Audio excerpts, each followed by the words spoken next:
Hello, learners. Welcome back. As you know, we have started with the series where we will be discussing the NCRT books. So, in this series, first we are tackling with the NCRT book of class 6 named Purvi. We have already discussed the very first chapter of the first unit, Fables and Folk Tales. This is the first unit, and the first chapter that we had discussed in the previous video is A Bottle of Dew. Continuing with unit 1, the next we have a poem named The Raven and the Fox. So today we will be discussing the poem The Raven and the Fox. So this poem, if we talk about briefly, this poem is about flattery, buttering, जिसे हम हिंदी में कहते हैं चापलूसी, right? This poem tells us that we should never come in the flattery like which is done by the people around us. हमें किसी की चापलूसी में नहीं आना चाहिए, किसी की बटरिंग में नहीं आना चाहिए और कोई काम ऐसा नहीं करना चाहिए. क्योंकि क्या होता है कि when we are flattered by someone we are very happy and at times the person can take advantage of that particular situation and we will have to bear the repercussions, the consequences और हमें उस चीज़ के दुष्परिणाम या बुरे परिणाम भोगने पड़ते हैं, right? So let's see what is there in the poem and what is it all about. Let's start with the recitation of the poem first, then I'll be discussing it stanza wise and we will also be discussing about the poetic devices which are used in the poem. Okay. Mr. Raven was perched upon a limb and Reynard the fox looked at him. For the raven held in his great big beak a morsel the fox would go far to seek. Said the fox in admiring tones, "My word, Sir Raven, you are a handsome bird. Such feathers, if you would only sing, the birds of these woods would call you king." The raven, who did not see the joke, forgot that his voice was just a croak. He opened his beak in his foolish pride, and down fell the morsel the fox had eyed. "Ha ha!" laughed the fox. And now you know. Ignore sweet words that make you glow. Pride, my friend, is rather unwise. I am sure this teaching is quite a surprise. So, as we already recited the poem, let's now try to understand it stanza wise. If you have read this poem even once, you will see that the poem has a very rich imagery. Imagery means you can just imagine while reading or reciting the poem the entire scene. There is a tree, a raven. Raven is crow, right? Crow are usually black in color and their voice is also not at all sweet, right? The crow is the voice that's made by the frog, right? Tarya, but karkash awaaj we can say croak. So let's see what happens. Mr. Raven was perched upon a limb. Perched मतलब होता है किसी जगह पे बैठना, right? Perched means like it's an area where birds sit. Area where birds sit, right? Perched. So जो Raven था, where was he?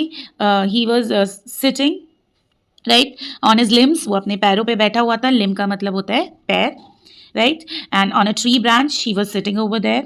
And Reynard the fox looked up at him. तो जो Reynard है वो हमारी fox का नाम है. The fox comes and he sees that the crow is sitting on a branch or on a tree branch, and the fox comes beneath that particular branch where the crow is sitting, and he just looks at him. वो crow की तरफ देखता है.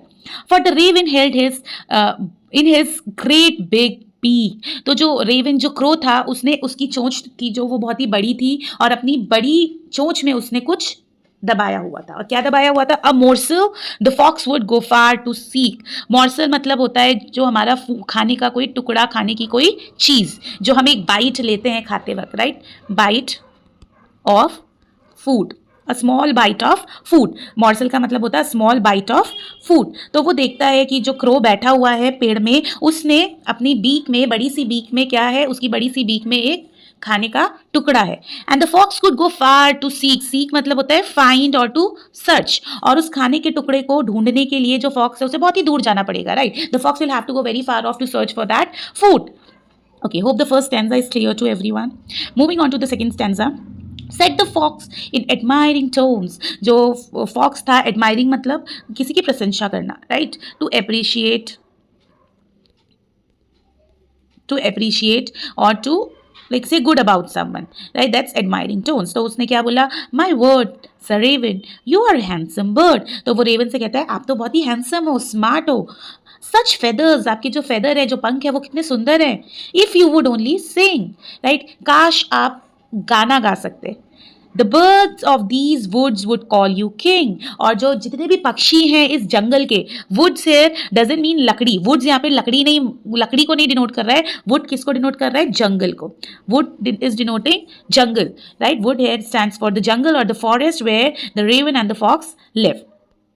तो क्या होगा, आप अगर गाना गाना शुरू कर दोगे तो ये जो जंगल के जितने भी पक्षी हैं, बर्ड्स हैं, they will call you king because you will be such melodious singer, marvellous singer that people will be so happy, means the birds sorry will be very happy listening to your melodious voice.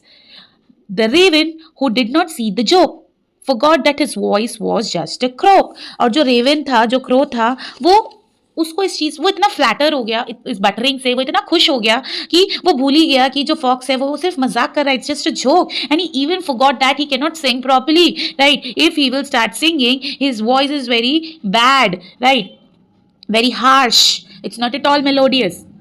And उसने क्या किया, he opened his beak in his foolish pride, right, उसने अपनी beak खोली गाना गाने के लिए, बेवकूफ़ी भरी अपने अभिमान पे, वो बहुत ही अभिमानी हो गया, बहुत ही खुश हो गया, अरे मैं तो बहुत अच्छा गाता हूँ, मुझसे अच्छा तो कोई गा ही नहीं सकता, राइट, क्यों, क्योंकि वो फॉक्स था, उसने उसे इस तरीके से, कहते चने के झाड़ पे चढ़ा देना किसी को, राइट, तो इस तरीके से उसको इतनी उसकी तारीफ कर दी, उसे चने के झाड़ पे चढ़ा दिया कि वो अपनी कमियों को भूल गया।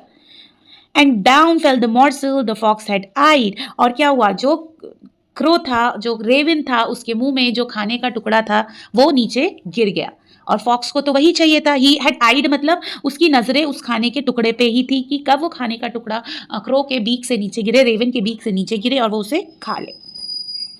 हा हा laughed the fox, and now you know, और जो फॉक्स था वो बहुत ही खुश हुआ, he was very happy, why, because he got food, he would not be searching it here and there, he would not be like doing any hard work to get food, he had simply got that food, so he was very happy about it, and now you know, now the poet is saying, अब आप ये जान गए हो, क्या जान गए हो, sweet, ignore sweet words that make you glow, ऐसे मीठी बातें जो आपको ग्लो मतलब हैप्पी करती हैं, उनको आपको इग्नोर करना चाहिए। कैसी अच्छी, देखो हर इंसान को अपनी कमियां और अपने जो स्ट्रेंथ होती है वो पता होता है, right, so when someone comes and flutters you too much, आपको बहुत ही अच्छा अच्छा बोलता है, आपकी बटरिंग करता है, तो कहीं ना कहीं आपको कॉशियस हो जाना चाहिए, सावधान हो जाना चाहिए, और उसकी जो उसके पीछे का मोटिव है, उस फ्लैटरी के पीछे का मोटिव है, उसको समझना चाहिए, and you should not get carried away by whatever a person is saying. We should be mindful enough, okay, this is right, this is wrong, we should not be like the raven, right, who knew that he cannot sing, but still he was affected by the flattering words, the buttering of the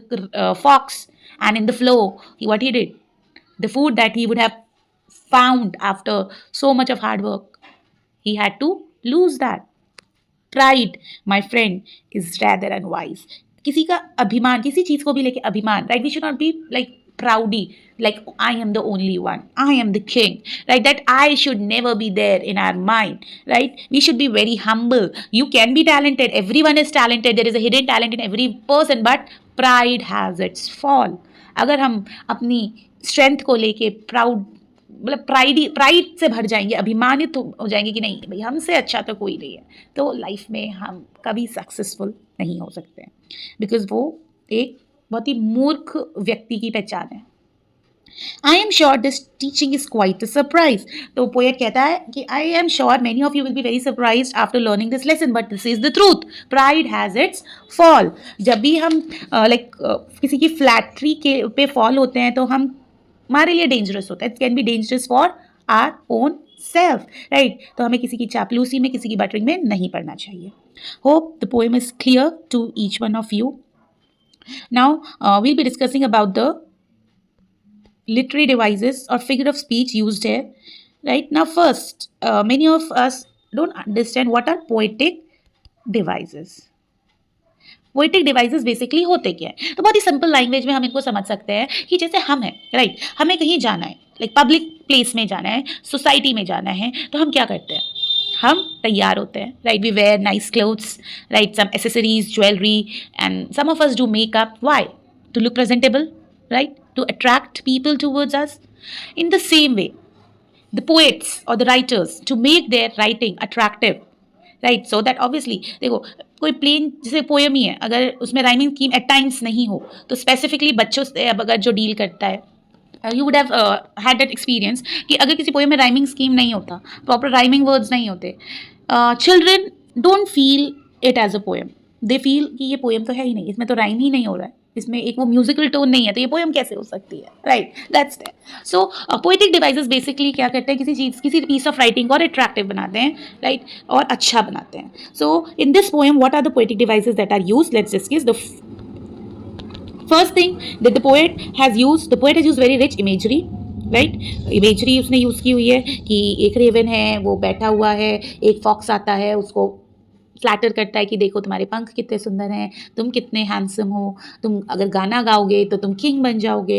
एक चीज़ बड़े अच्छे से describe की है poet ने, right. Apart from this, अगर हम first stanza की बात करें तो इसमें एलिट्रेशन है, बिग बीक, बी रिपीट हो रहा है, तो क्या है, एलिट्रेशन का यूज़ हुआ है, राइट। एलिट्रेशन हमारा और भी जगह पे यूज़ हुआ है, जैसे कि अगर हम सेकेंड स्टैंजा में जाएं, वुड्स वुड, तो डब्ल्यू देखो रिपीट हो रहा है लेटर्स, तो यहाँ भी हमारा एलिट्रेशन यूज़ हुआ है। इसके अलावा एक और जगह पे हमारा एलिट्रेशन यूज़ हुआ है, अगर हम लास्ट स्टैंजा की लास्ट लाइन में जाएं, दिस टीचिंग, टी रिपीट हुआ है, तो ये भी एक एलिट्रेशन है, राइट। नेक्स्ट पोएटिक डिवाइस जो हमारा यूज हुआ है वो है ओनोमैटोपोया। ओनोमैटोपोया होता क्या है, जो हमारी साउंड्स होती हैं, जैसे चर्प साउंड है जो बर्ड्स बना रहे हैं, लेकिन हम उसको CHIRP चर्प वर्ड्स का यूज़ करके, लेटर्स का यूज़ करके लिख रहे हैं, तो ये ओनोमैटोपोया होता है। ये जो लिटरेरी डिवाइस होता है वो ओनोमैटोपोया होता है। तो इस पोएम में हमारा ओनोमैटोपोया कहाँ पे यूज़ हुआ है, जहाँ पे ये क्रोक कह रहा है। क्रोक क्या है, जस्ट साउंड है, इसका कोई मीनिंग नहीं है, राइट। वैसे ही हा क्या है, हमारा साउंड है, इसका कोई मीनिंग नहीं है। जब हम हंसते हैं तो हा आवाज़ आती है। तो ऐसे वर्ड्स जो किसी साउंड को डिनोट करते हैं, वो कौन सा लिटरेरी डिवाइस यूज़ होता है वहाँ पे, ओनोमैटोपोया, राइट। तो ये बेसिक 6th लेवल के लिटरेरी डिवाइसेस है जो हम बच्चों को बता सकते हैं। उसके अलावा बहुत से और भी पोएटिक डिवाइसेस इस पोएम में यूज़ हुए हैं, बट ऑब्वियस है कि वो 6th के लेवल के नहीं है, तो हमको उन चीज़ों को डिस्कस करने की भी नीड नहीं है। But still, if any one of you wants to know about it, I will be making a separate video for it. Thank you, keep learning.